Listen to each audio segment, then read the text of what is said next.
முழுக்க முழுக்க இந்து விரோத கட்சியில்ற மாற்று கருத்தே இல்லை. நீங்க இன்னொன்னு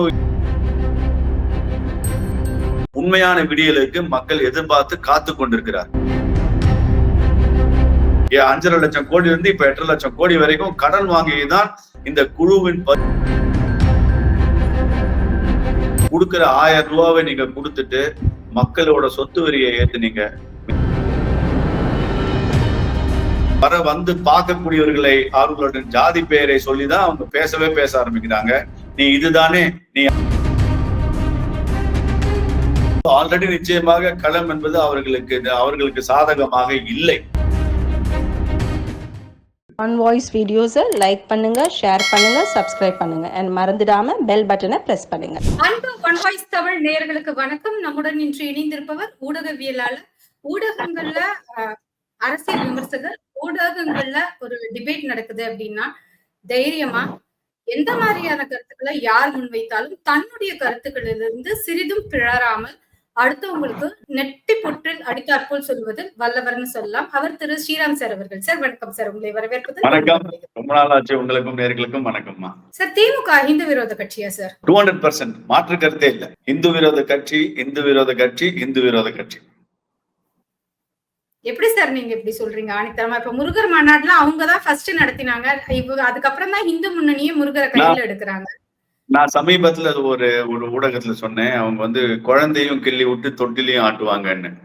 அதனால இது எலெக்ஷன் டைம் வரும்போது முருகர் மேல பக்தி வரும். எலெக்ஷன் முடிஞ்சதுக்கு அப்புறம் சனாதனத்தை ஒழிப்போம். அது டெங்கு, கொசு, மலேரியா, கூட்டமாக கோவிலுக்கு வருவவர்கள் அநாகரிகமானவர்கள், சைவம் வைணவம் அந்த மாதிரியான கொச்சையாக கீழ்த்தரமாக பேசும் கட்சி தான் அது.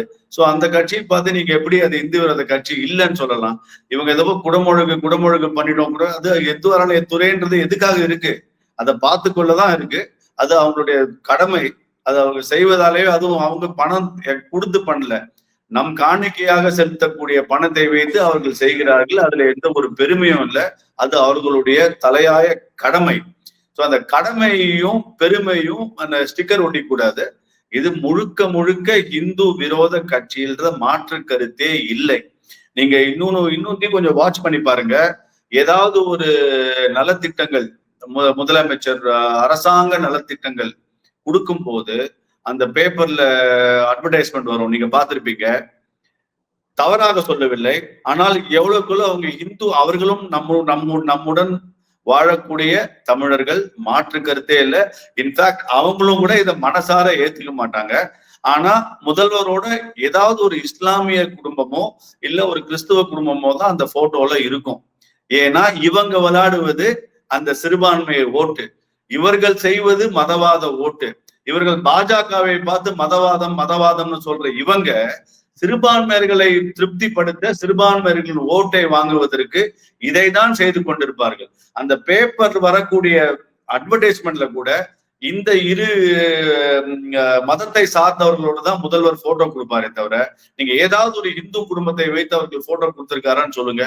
சோ இவர்கள் செய்வது மதவாத அரசியல், இவர்கள் செய்வது ஒரு மத துவேஷ அரசியல், இவர்கள் செய்வது ஒரு மதத்தை, குறிப்பிட்ட மதத்தை தாக்குபவர்கள் யாராக இருந்தாலும் அவர்கள் மேல் எந்த ஒரு கடுமையான நடவடிக்கையும் எடுக்காத இந்த அரசாங்கம், இது எப்படி இந்து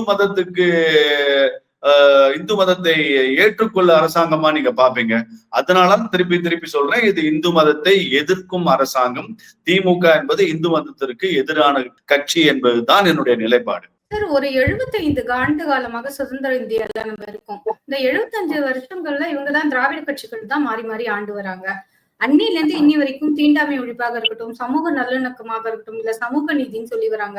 இவ்வளவு வருஷம் ஆகியுமா இன்னும் இந்த அப்பீஸ்மெண்ட் பாலிடிக்ஸ் பண்ண வேண்டிய கட்டாயத்துல இருக்காங்க திராவிட கட்சிகள். எங்க இருக்கு சமூக நீதி? இந்த சமூக நீதி யாரோ ஒருத்தர் ஜாதியை ஒழிச்சார், இதெல்லாம் திருப்பி 50 வருஷமா உருட்டிட்டு இருக்காங்களே. இதே கட்சியில ஜாதி பார்க்காம சீட்டு தராங்கன்னு சொல்லுங்க. எந்த ஜாதி, எந்த தொகுதியில் எந்த ஜாதி அதிகமாக இருக்கிறது, எந்த ஜாதியினர் இருக்கிறார்கள், அந்த ஜாதியினரை வேட்பாளராக போடுவது ஜாதி ஒழிப்புன்னு நீங்க சொல்றீங்களா? இல்ல பொது தொகுதிகளில் பிற்படுத்தப்பட்டவர்களை இல்ல எலெக்ஷன்ல சீட்டு கொடுக்காம அவர்களுக்குன்னு ரிசர்வ் தொகுதியில் மட்டும் வைப்பது, இதெல்லாம் எந்த விதத்துல சமூக நீதி? சமூக நீதியை நீங்க தூக்கி நிறுத்தி பிடிக்கணும்னு சொன்னீங்கன்னா, ரிசர்வ் கான்ஸ்டுவன்சியை தவிர பொது தொகுதிகளில் நீங்க எவ்வளவு பேரு அந்த பிற்படுத்தப்பட்டவர்கள் நீங்க சீட்டு கொடுக்குறீங்க? அன்னைக்குதான் உண்மையான சமூக நீதி வரும். சமூக நீதியும் இங்க பார்ப்பதில்லை, ஜாதியும் இங்க ஒழியவில்லை. ஒரு குறிப்பிட்ட சமூகத்தை மட்டும் பேசி பேசி அவர்கள் மேல் வன்மத்தை விமிழ்ந்து இங்க அரசியல் செய்பவர்கள் தான் இங்க அதிகமே தவிர, உண்மையாக சமூக நீதியோ உண்மையான ஜாதி மறுப்போ இல்ல ஜாதி ஒழிப்போ எதுவுமே எல்லாமே இருந்து கொண்டிருக்கிறது. ஆணவ கொலையாகட்டும், எதாக இருந்தாலும், ஏன் அமைச்சர்களே வந்து பார்க்கக்கூடியவர்களை அவர்களுடைய ஜாதி பெயரை சொல்லிதான் அவங்க பேச ஆரம்பிக்கிறாங்க. நீ இதுதானே, நீ அதுதானே, நீ நீ அதுதான் அமைச்சர்கள் பேசுறாங்க. சோ நீங்க எங்க இந்த ஜாதியை ஒழித்தார்கள்? எங்க இந்த சமூக நீதி? சமூக நீதி என்பது ஒரு எல்லளவும் தமிழ்நாட்டுல இல்லாத ஒரு நிலைமைதான் இன்னைக்கு இருக்கக்கூடிய நிலைமை. சார், நான் இதேதான் இன்னும் வேற மாதிரி கேட்கிறேன். இந்த 2026 தேர்தல் களம் பரபரப்பா இருக்கு. ஒரு அசாதாரண சூழ்நிலை நிலவும் நேரத்துல திமுக கையில் எடுத்த வாக்குறுதிகள், திட்டங்கள், அப்புறம் அவங்களுடைய சமூக நீதி, பெண்ணியம், இதெல்லாம் அவங்களுக்கு கை கொடுக்காதுன்னு நினைக்கிறீங்களா? இதெல்லாம் அவங்க வெளில போய் பார்த்தாதான் அவங்களுக்கு தெரியும் அது கை கொடுக்குமா இல்ல கை என்ன ஆகும்னு. இவர்கள் சொல்லிய எந்த ஒரு வாக்குறுதியும் சரி, இந்த நடைமுறைகளும் சரி, மக்கள் நிச்சயமாக கொந்தளிப்பில் இருக்கிறார்கள். மக்கள் மட்டும் இல்ல, இப்பதான் கூட்டணி கட்சிகளுக்கு, நிலைய வித்வான்களுக்கு இப்ப புரிய ஆரம்பிச்சிருக்கு. அடாடா, நம்மளும் போய் ஓட்டு திரும்பி போய் கேட்கிற போது திமுக இதை செய்யும், திமுக அதை செய்யும்னு நம்ம கேரண்டி சொல்ல முடியாதே. நம்மளுடைய ஓட்டுக்கும் இனிமே பங்கம் விளைவித்து விடுமே அப்படின்ற பயம் இப்பதான் வந்திருக்கு. அதனாலதான் கூட்டணி கட்சிகளும் இதே நாம் சொல்வதை நம்ம சொன்னாதான் சங்கிகள் சொன்னதா அர்த்தம். கூட்டணி கட்சிகளே சொல்ல ஆரம்பிச்சிட்டாங்களே, நீங்க வாக்குறுதிகளை நிறைவேற்றவில்லைன்னு. சோ அதனால அவர்களுக்கு அது உண்மையை புரிந்து கொண்டிருக்கிறார்கள். சோ நிச்சயமாக அவர்கள் சொல்லும் சமூக நீதி, அவர்கள் சொல்லும் பெண் உரிமை, பெண்ணின்மை, நீங்க எதை சொன்னாலும் சரி, நிலைமை என்பது நிச்சயமாக ஒரு மிகப்பெரிய போக்கு இருந்து பாருங்க. சார், நீங்க சொல்றீங்க கொடுத்த வாக்குறுதியை நிறைவேற்றல அப்படின்னு சொல்லிட்டு. ஆனா கொடுக்காததையும் செய்வோம்னு கிட்டத்தட்ட 50 இடங்கள்ல சுத்திகரிக்கப்பட்ட குடிநீரை திறந்து வச்சிருக்காரு. குடிநீர் ஏடிஎம், இலவச குடிநீர் ஏடிஎம் திறந்து வச்சிருக்காரு முதலமைச்சர். அடுத்தது பாத்தீங்கன்னா காலை சத்துணவு எல்லாம் கொடுத்திருக்காங்க. அதுல பிரியாணி எல்லாம் வேற போட சொல்லியிருக்காங்க, உப்புமா பொங்கல் எல்லாம் இல்லாம.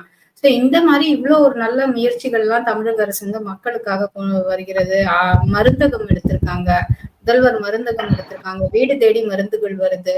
இவ்வளவு எல்லாம் நல்ல நல்ல திட்டங்கள் எல்லாம் கொண்டு வந்திருக்காங்களே சார். சொல்லாம பல திட்டங்களை கொண்டு வந்திருக்காங்களே சார். அவங்க சொல்லாமதான் சொத்து வரிப்பை ஏத்த மாட்டோம்னு சொன்னாங்க. சொத்து வரிப்பை ஏத்துட்டாங்க. சொல்லாததையும் செஞ்சிருக்காங்க. சொல்லாதத பல விஷயம் செஞ்சிருக்காங்க இந்த அரசாங்கம். நீங்க கொடுக்குற 1000 ரூபாவை நீங்க கொடுத்துட்டு மக்களோட சொத்து வரியை ஏத்துனீங்க, மின்சார கட்டணத்தை உயர்த்தினீங்க, அதுக்கப்புறம் பால் விலையை ஏத்துனீங்க, அதுக்கப்புறம் நீங்க இப்போ ரெஜிஸ்ட்ரேஷன், அதாவது பத்திரப்பதிவுல பல மடங்கு நீங்க உயர்த்திருக்கிறீங்க. சோ மக்கள் ஒன்று நிச்சயமாக புரிஞ்சுக்கணும், கிடைப்பது இலவசம் என்பது ஒன்றும் இல்லை. இலவசம் என்பது நம்மிடம் இருந்து வாங்கப்பட்டு நம்மிடமே திருப்பி கொடுக்கப்படுகிறது. நம்மிடம் 3 மடங்கு வாங்கப்பட்டு 1 திருப்பி கொடுக்கப்படுகிறது. அதைதான் இந்த வாட்டி மக்கள் புரிந்து கொண்டிருக்கிறார்கள். சோ அதனால இவங்க ஒன்னும் அப்படியே தூக்கி எதுவும் கொடுக்கல. 8 லட்சம் கோடி கடனில் வைத்திருக்கிறார்கள். 5.5 லட்சம் கோடி கடனாக இருந்த போது தமிழ்நாட்டை முழுகடித்தார் எடப்பாடியார்னாங்க. உலகாவிய பெரிய பெரிய மேதைகள் எல்லாம் கூட்டிட்டு வந்தாங்க. இந்த அரசாங்கம் ஆரம்பிச்ச போது பொருளாதார மேதைகள், பொருளாதாரத்தில் வல்லவர்கள் ஒரு மிகப்பெரிய குழுவெல்லாம் அமைத்தாங்க. அந்த குழு இப்ப எங்க இருக்குன்னு கூட நமக்கு தெரியாது. 5.5 லட்சம் கோடி இருந்து இப்ப 8 லட்சம் கோடி வரைக்கும் கடன் வாங்கிதான் இந்த குழுவின் பரிந்துரையா இல்ல இந்த குழு நியமிக்கப்பட்டது கண் துடைப்பா எதுவும் நமக்கு தெரியாது. இங்க மூலதனம் எவ்வளவு வந்திருக்கு, நீங்க ஊரெல்லாம் எங்கெங்கயோ போனீங்க, எந்த மூலதனம் வந்தது, எவ்வளவு வேலை வாய்ப்பு திட்டத்தை நீங்க உருவாக்கி இருக்கீங்க, எத்தனை ஜிஎஸ்டி வருவாய் உங்களால் பெருகிருக்கா இல்லையா, இல்ல அது அதாக பெருகிறதா, நீங்க எத்தனை நீங்க 50 லட்சம் கைவினை பயிற்சி தருவீர்கள் உங்க வாக்குறுதிகள்ல கொடுத்தீங்க. 50 லட்சம் இளைஞர்களுக்கு ஹேண்ட் என்ன சொல்லுவாங்க, கைத்திறன் மேம்பாடு, கைத்தொழில் மேம்பாடு 50 லட்சம் அவங்க வாக்குறுதி கொடுத்தது. இது 4வது வருஷம். 10 லட்சம் பேருக்காவது அவங்க வாக்குறுதி கொடுத்து வெளில வந்திருக்காங்க. உங்களுக்கு ஏதாவது டேட்டா இருக்கா? ஏதாவது இருக்கா? சோ பொய்யின் உச்சகட்டம் தான் அவர்களுடைய வாக்குறுதி. அந்த வாக்குறுதியை அவர்கள் நிறைவேற்றவில்லை என்பதுதான். எத்தனையோ விவசாயிகளுக்கு டார்பாலின் கொடுப்போம்னாங்க. எவ்வளவு டார்பாலின் கொடுத்தாங்க? எவ்வளவு போய் எங்கெல்லாம் போய் நின்னது? எதுக்கும் ஒரு அக்கௌண்டபிலிட்டி இல்லை. எதுக்கும் ஒரு செய்ததற்கான ஒரு ஃபீட்பேக் இல்லை. நிச்சயமாக மக்கள் கொதிப்பில் இருக்கிறார்கள். இது சும்மா இல்லை, இது அரசியல் பேசுவதற்காகவே இல்லை. தவறு செய்து விட்டோம் என்று ஒரு நிமிஷமும் மக்கள் ஏங்கிக் கொண்டிருக்கிறார்கள். சோ அதனால விடியல் என்பது விடியாமல் போனதுதான் உண்மை.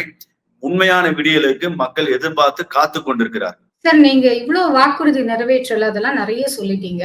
அப்போ ஆப்போசிட்டா இருக்க வேண்டிய எதிர்கட்சியா செயல்பட வேண்டிய சோகால் தற்போதைய எதிர்கட்சி அதிமுகவோ இல்ல அவங்கள ஸ்ட்ராங்கா முன்னிருந்தே அப்போஸ் செய்து வந்த பாஜகவோ களத்துல தீவிரமா இருக்காங்கன்னு நினைக்கிறீங்களா?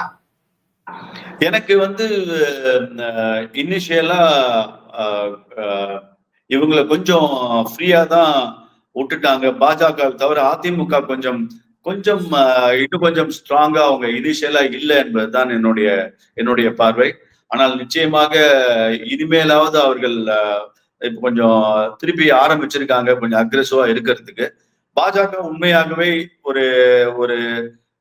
ஒரு ஸ்ட்ராங்கா திமுகவை எதிர்த்து கொண்டுதான் இருந்தது. அதுல எந்த மாற்று கருத்தும் இல்லை. அதிமுகவும் இப்போது ஆரம்பித்து விட்டது. நிச்சயமாக அதிமுக பாஜக கூட்டணி என்பதை இவர்கள் எதிர்பார்க்கவில்லை. இவர்கள் வரமாட்டார்கள், இவர்கள் ஒன்னாக சேர மாட்டார்கள், நம்மளுடைய ஆட்சி தான் தொடரும் என்ற ஒரு மமதையில் இருந்தார்கள். இப்போ அந்த பயம் வந்திருக்கு. மேலும் இப்ப கூட்டணி கட்சிகள் வேற இப்போ அவர்களுக்கு நெருக்கடியை கொடுக்க ஆரம்பித்திருக்கிறார்கள். சோ இதெல்லாம் இப்ப வைத்து பார்க்கும் போது ஆல்ரெடி நிச்சயமாக களம் என்பது அவர்களுக்கு சாதகமாக இல்லை. சோ அது மீண்டும் பல நெருக்கடிகளை அவர்கள் சந்திப்பார்கள் என்பதுதான் என்னுடைய எதிர்பார்ப்பு. பொறுத்திருந்து பேசுவோம் சார். 2026 தேர்தல் களங்கள், நிலவரங்கள், கட்சிகள், மாறுதல்கள், நிறைய விஷயங்களை பேசலாம் சார். நன்றி, வணக்கம். Thank you sir. நன்றி, வணக்கம். நேயர்களுக்கும் உங்களுக்கும் நன்றி. ஆன் வாய்ஸ் வீடியோஸை லைக் பண்ணுங்க, ஷேர் பண்ணுங்க, சப்ஸ்கிரைப் பண்ணுங்க. அண்ட் மறந்துடாம பெல் பட்டனை பிரஸ் பண்ணுங்க.